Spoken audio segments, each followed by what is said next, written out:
جو کہ آپ کے 6 ممبران اسلام آباد ہائی کورٹ نے خط لکھا تھا چیف جسٹس کو، اینٹی ٹیررسٹ کورٹ سرگودا کے جج نے لکھا تھا، متعدد اور ججز نے، آپ کے لوڈ جوڈیشری کے ججز نے یہ بات کہی ہے، چیف جسٹس کو لکھا تھا کہ ہمارے کام میں ایگزیکٹو کا اور انٹیلیجنس ایجنسیز کا عمل دخل ہے۔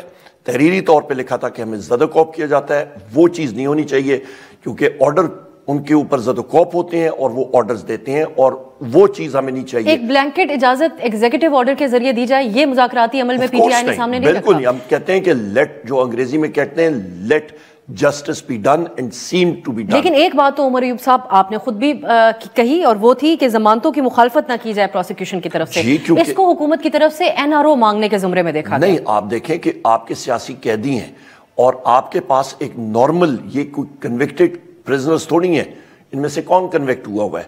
یہ سارے کے سارے نارمل بیل پروسیڈنگز ہوتی ہیں۔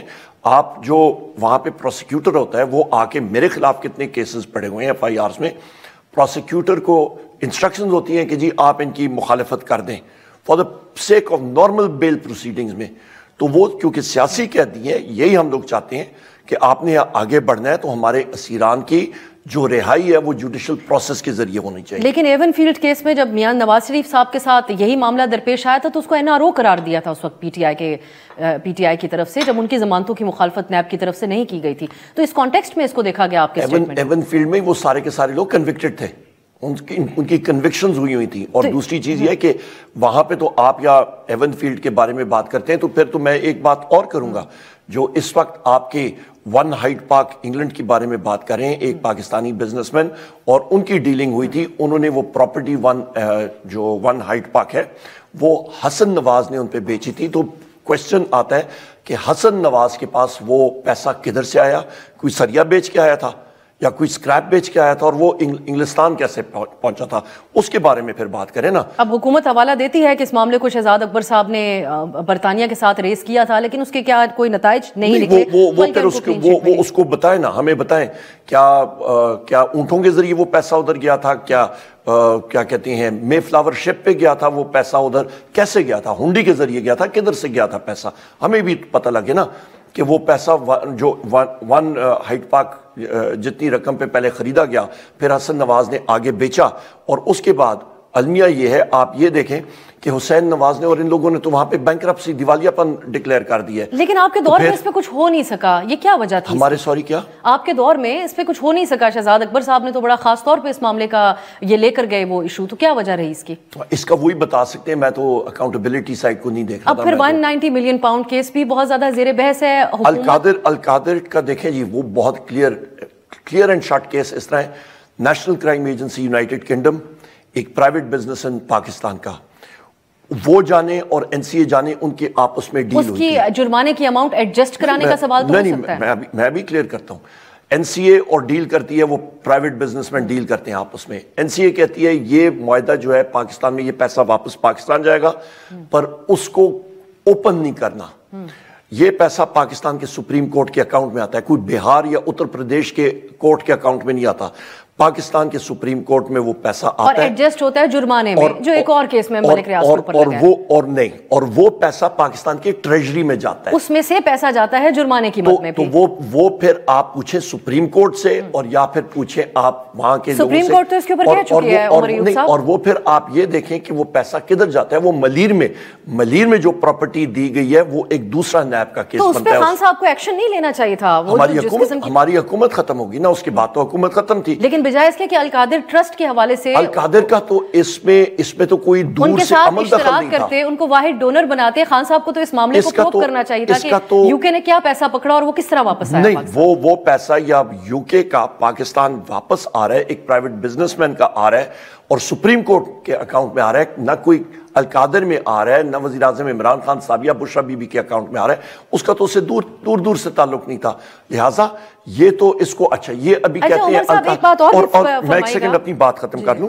القادر ٹرسٹ یا القادر یونیورسٹی جو سیرت النبی کے اوپر، آپ حضور نبی کریم محمد صلی اللہ علیہ وآلہ وسلم کی سیرت کے حوالے سے وہاں پہ تعلیم اور تدریس دی جاتی ہے، اس کو یہ مطلب کیموفلاج کرنے کے لیے 190 ملین پاؤنڈ اس کو کہتے ہیں. اور بھائی نام لے, اس وقت اس کو ڈیفائن کیا گیا تھا کہ روحانیت کے حوالے سے اس کے اندر تعلیم دی جائے گی جو بشرا بی بی خصوصی دلچسپی رکھتی ہیں. اس قسم کی اس سے پہلے ہم نے کوئی ایگزامپل نہیں دیکھی کہ فلاحی طور پہ اگر کام ہو بھی تو, لیکن وہ ایک الگ ڈیبیٹ ہے. آپ لوگوں نے کل بھی اس کا حوالہ دیا. احسن اقبال صاحب نے کہا کہ آپ مذہبی بنیاد کے اوپر اس کے اوپر بات کریں, حالانکہ یہ ایک کیس ہے. احسن اقبال تو سب سے پہلے احسن اقبال تو پہلے بات کرے نا کہ اس کی اپنی منسٹری میں 10% ابھی تک پبلک سیکٹر ڈیولپمنٹ پروگرام کی ریلیزز ہوئی ہیں, اور یہ اخبار میں بھی آیا ہے, ہر جگہ پہ پریس پہ آیا ہے کہ جو amount public sector development programme کا آج تک مطلب ابھی تک 6 مہینوں میں جو سپینڈ ہونا تھا اس کا 10% بھی نہیں ہوا. آج تاریخ دیکھیں, 6 مہینے گزر گئے, کتنے ٹائم میں یہ لوگ سپینڈ کریں گے؟ وہ تو گورنمنٹ کی فیلئر ہے, وہ اس پہ نہیں آتا, وہ ہر دوسری چیز پہ بات کرے گا پر اپنی فیلئر پہ بات نہیں کرے گا. سر وہ کیبنٹ میں جو اپروول کروایا گیا تھا, آپ کچھ بتا سکتے ہیں کہ اس لفافے میں کیا تھا؟ نہیں, وہ یہی تھا, اور یہ چیز کلیئر ہے کہ مطلب کیبنٹ کے ڈیسیجن جو ہوتی ہیں وہ سب سے پہلے سیکرٹ ہے, اور میں نے یہی چیز ان کو جو کابینہ کے ممبران سے بھی سیکرٹ ہوتے ہیں کیا؟ آپ نہیں, ہم لوگ آگے آفیشیل سیکرٹس ایکٹ کے تحت تو میں نہیں بتا سکتا ہوں, لیکن یہ تو فواد چودھری صاحب ہوں, شیری مزاری ہوں, انہوں نے کہا ہمیں معلوم نہیں تھا اس میں کیا ہے, بتایا گیا تو ٹاپ سیکرٹ ہے اور اپروو کروا دیا گیا. وہاں پہ وہ جو ڈاکیومنٹ تھا وہ وہاں پہ آیا تھا, اور جو بات چیت ہوئی تھی وہ کیبنٹ کے منٹس میں ہیں, وہ دیکھ سکتے ہیں. اب آپ نے بات کی, ہم کیونکہ بہت سے سوالات کا آپ نے ایک ساتھ ہی جواب دیا تھا تو میں ان کے اوپر بھی آپ سے کچھ جاننا چاہوں گی. بیرسٹر عقیل صاحب نے جو بات کہی ہے صحت کے گراؤنڈز پہ, سیکیورٹی گراؤنڈز پہ اگر آپ لوگ کو درخواست عدالت میں نے وہ کلیئر کر دیا, لیکن اس میں حرج کیا ہے عمر ایوب صاحب؟ ایک تو آپ لوگ اپنے کارکن کی کنزمپشن کے لیے بھی بہت سی بات کرتے ہیں, اور ہم نے مختلف مواقعوں پہ آبزرو کیا کہ آپ لوگوں کو بڑے سخت سوالات بھی کیے جاتے ہیں آپ کے کارکن کی طرف سے. تو اس میں کیا حرج ہے کہ عدالت سے رجوع کیا جائے ان سیکیورٹی بیسس پہ جس میں بین الاقوامی سطح کے اوپر جمائمہ خان بھی آواز اٹھا چکی ہیں کہ کن کنڈیشنز میں خان صاحب کو رکھا گیا. خود آپ لوگ بھی ان کی صحت سے متعلق 1-2 بار بہت پریشان رہے, اور پھر جب ملاقات ہوئی تو اس کے بعد کچھ اطمینان ہوا. بشرا بی بی جب قید میں تھی تو کہا گیا کہ ہارپک کے کچھ قطرے ملا کے زہر آلود کھانا کھلایا گیا. اس قسم کے بڑے سنجیدہ الزامات لگے, تو اس میں کیا حرج ہے کہ صحت کے گراؤنڈز پہ ان کی سیکیورٹی کے خدشات کے تحت آپ عدالت سے رجوع کریں؟ بہت کلیئر ہے. وزیر اعظم عمران خان صاحب انہوں نے کہا کہ میں آخری پرسن ہوں گا, شخص ہوں گا جو باہر نکلے گا, اور نہ ڈیل چاہیے نہ ڈھیل چاہیے. میں پھر ریپیٹ کرتا ہوں, ہم لوگ جوڈیشل پروسیس کے ذریعے چلیں گے, کلیئر اینڈ کٹ کیس. اور اب سیاسی قیدیوں کے سٹیٹس کو اگر آپ ہمارے لیے ڈیفائن کر دیں, جیسے رانا ثناءاللہ اس کے اوپر سوال کر رہے ہیں کہ اگر انہوں نے کوئی جرم کیا ہے تو یہ طے کرنا ہے کہ وہ سیاسی قیدی ہی ہیں یا کوئی جرم کیا. تو اب 9 مئی کے جو کیسز ہیں وہ اس کو تو ایک جرم ریاست تصور کرتی ہے, اس کو آپ کیسے ڈیفائن کریں گے؟ اچھا, پھر آپ کھولیں, پھر آپ کا 12 اکتوبر 1999 کا جو پلین ہائی جیکنگ کیس تھا نواز شریف کے اوپر, تو ملٹری کورٹس میں کیوں نہیں ٹرائی ہوا؟ نواز شریف کو تو پھر اس پہ ملٹری کورٹ میں ٹرائی کرنا چاہیے تھا, اس کے ساتھ اور جو لوگ تھے وہ ملٹری کورٹس میں ٹرائی ہونے چاہیے تھے. اس کے بعد ہم لوگ جتنے پہ ہم پہ کتنی FIRs ہوئی ہیں, میرے اوپر خود مطلب دہشت گردی کی آپ سیکشن 80A کی اینٹی ٹیررسٹ ایکٹ کی سیکشن 7 جو آپ کی ہے وہ 80A7 کے پتہ نہیں کتنے لگے ہوئے ہیں, بم بلاسٹ, چوری, اغوا برائے تاوان, قتل, کتنے مقدمے ہیں. ہم ساروں کو پھر ملٹری کورٹس میں کریں. ملٹری کورٹس میں کر کے یہ تو کینگرو کورٹس بناتے ہیں. جس طرح پہلے اسٹالن کے ٹائم پہ ایک ٹرین آتی تھی, ایک جگہ میں کھڑی ہوتی تھی, اس ٹرین کے ڈبے کے اندر پروسیجر سارا فالو کرتے تھے. 3 بندے بیٹھے ہوتے تھے اور وہ وردی میں بیٹھتے ہوتے تھے. بندے آتے تھے, ایک کنویئر بیلٹ آپریشن ہوتا تھا, بندے آتے تھے, ان کو کہتا تھا جی یہ آپ کے خلاف چارج شیٹ ہے, you are guilty as charged, وہیں پہ سینٹینس سناتے تھے, پیچھے ان کو لے کے جاتے تھے, فائرنگ سکواڈ ہوتا تھا, گولی مار کے ادھر ہی دفن. پھر یہ شروع کر دیں نا, یہ پکھنڈ پھر کس چیز کا؟ شہباز شریف تو ہٹلر سے اتنا انفیچویٹڈ ہے, ٹوپی بھی وہ ہٹلر کی کرتا ہے, ساتھ اس کے ساتھ وہ جو محسن نقوی ہے وہ اس کا ہملر بنا ہوا ہے, تو کر دیں پھر نازی اسٹیٹ. پھر نازی اسٹیٹ کا حال بھی تو دیکھیں نا کیا ہوا تھا.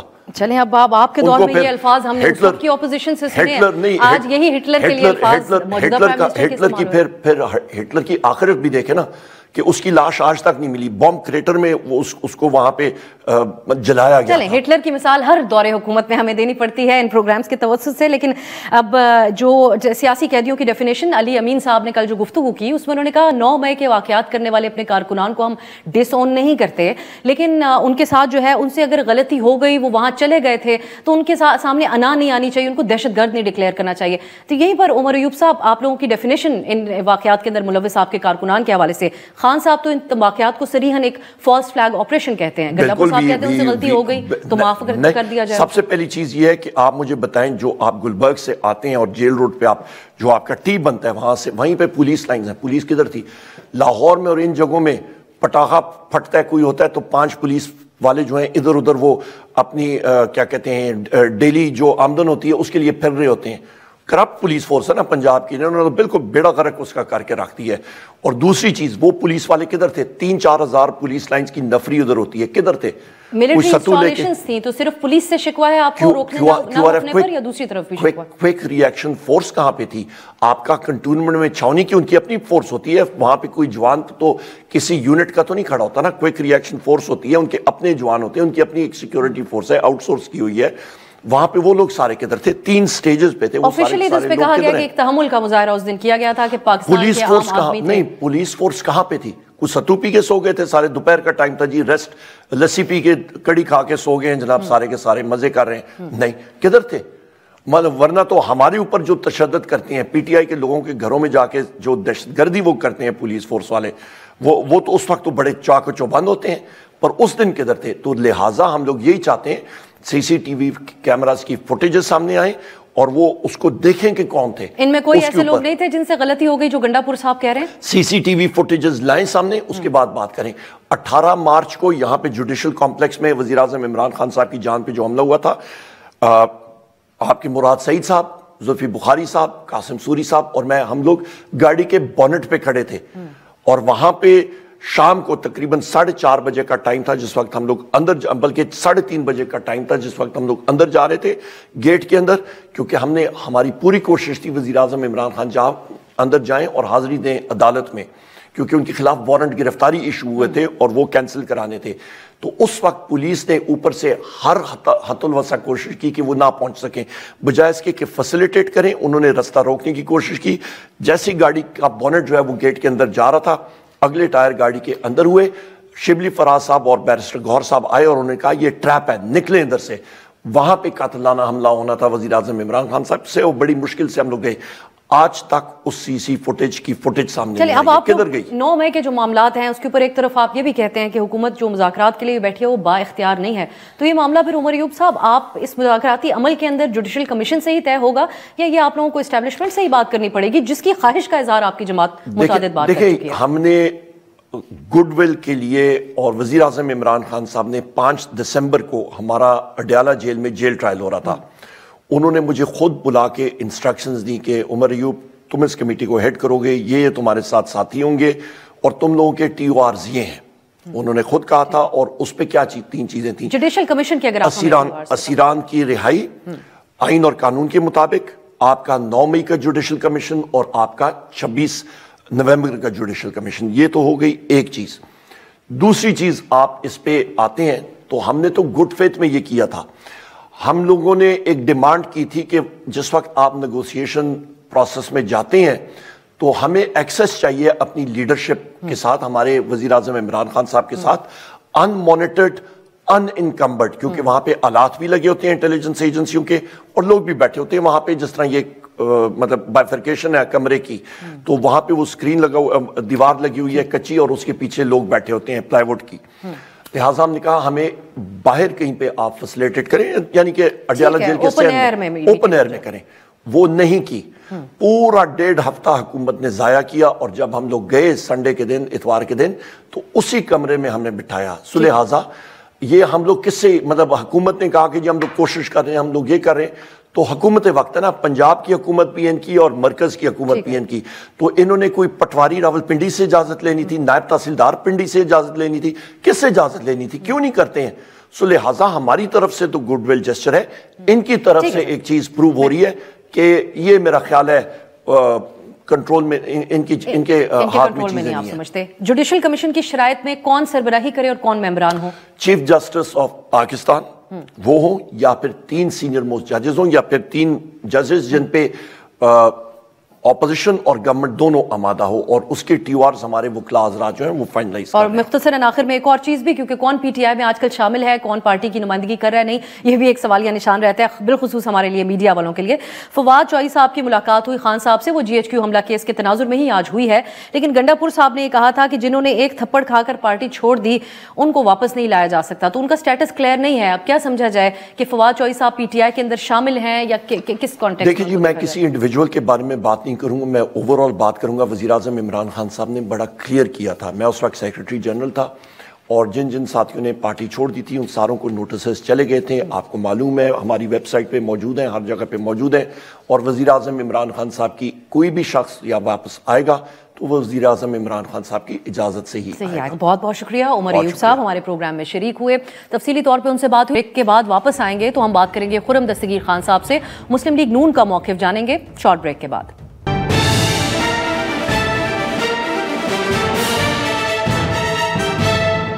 بریک کے بعد خوش آمدید. اب مسلم لیگ نون کا موقف جانتے ہیں مذاکرات کے حوالے سے. ہمارے ساتھ خرم دستگیر صاحب موجود ہیں, سابق وزیر دفاع اور سینئر رہنما مسلم لیگ نون. خرم صاحب بہت شکریہ آپ کے وقت کے لیے. آپ سے یہ جاننا چاہیں گے, ایک تو یہ سمجھ نہیں آتا کہ ایک ایسا مذاکراتی عمل ہے جب حکومت کے ہی سینئر رہنما, سینئر وزیر خواجہ آصف صاحب ہی آ کر ایک نا امیدی کا اظہار کر دیتے ہیں اس پروسیس کے حوالے سے. تو آپ سمجھتے ہیں کہ کل کی جو بیٹھک ہوگی اس میں کوئی سیر حاصل بات ہو سکتی ہے, خواہ وہ جوڈیشل کمیشن بنانے کے حوالے سے ہو, کوئی ڈیولپمنٹ یا قیدیوں پی ٹی آئی کے قیدیوں کی رہائی کی بات ہو؟ جی, پہلے تو یہ ہے کہ اس وقت جو حکومت کی طرف سے ٹیم نیگوشیٹ کر رہی ہے اس میں تمام جماعتوں کے اراکین شامل ہیں, صرف مسلم لیگ نون نہیں ہے. زیادہ وہاں مسلم لیگ نون کے بھی لوگ ہیں, پاکستان پیپلز پارٹی بھی ہے, ایم کیو ایم بھی ہیں, اور بھی کچھ حضرات کو وزیر اعظم نے اس میں شامل کیا. لہٰذا ایک وسیع ٹیم ہے جس کی یہ ذمہ داری ہے. تو خواجہ صاحب جو ہیں پارٹی کے بہت سینئر رکن ہیں, اپنی جو گفتگو ہے اس کی توجہ تو وہی بہتر دے سکتے ہیں, لیکن جو حکومتی اتحاد ہے وہ وسیع ذہن کے ساتھ اور کھلی سوچ کے ساتھ ان مذاکرات میں حصہ لے رہا ہے. لہٰذا اگر کل پی ٹی آئی تحریری طور پر اپنے مطالبات لے کر آتے ہیں تو ہم اس کے اوپر بڑی سنجیدگی سے غور بھی کریں گے اور اس کو معاملات کو آگے بھی بڑھائیں گے. ٹھیک ہے. اب لیکن اس کو خرم صاحب لیڈ تو حکومت ہی کر رہی ہے, تو حکومت کے پاس اختیار کتنا ہے, یہ ایک ڈیبیٹ بنی ہوئی ہے پچھلے کافی عرصے سے. جوڈیشل کمیشن کا کیونکہ جو مطالبہ ہے وہ تو 9 مئی کے مقدمہ واقعات کے حوالے سے ہے. سو ہم نے تو یہ ایک مثال کے طور پہ, ایک ایگزامپل کے طور پہ یوز کرنا چاہوں گی. القادر ٹرسٹ کیس کا فیصلہ مؤخر ہوا 3 بار.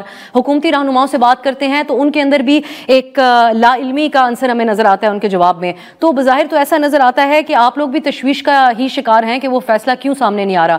تو ان مذاکرات کے حوالے سے کتنا اختیار ہے حکومت کے پاس؟ نہیں, دیکھیے, حکومت کے پاس پاکستان کے قانون اور آئین کے اختیارات دیے گئے ہیں, مکمل طور پر موجود ہیں.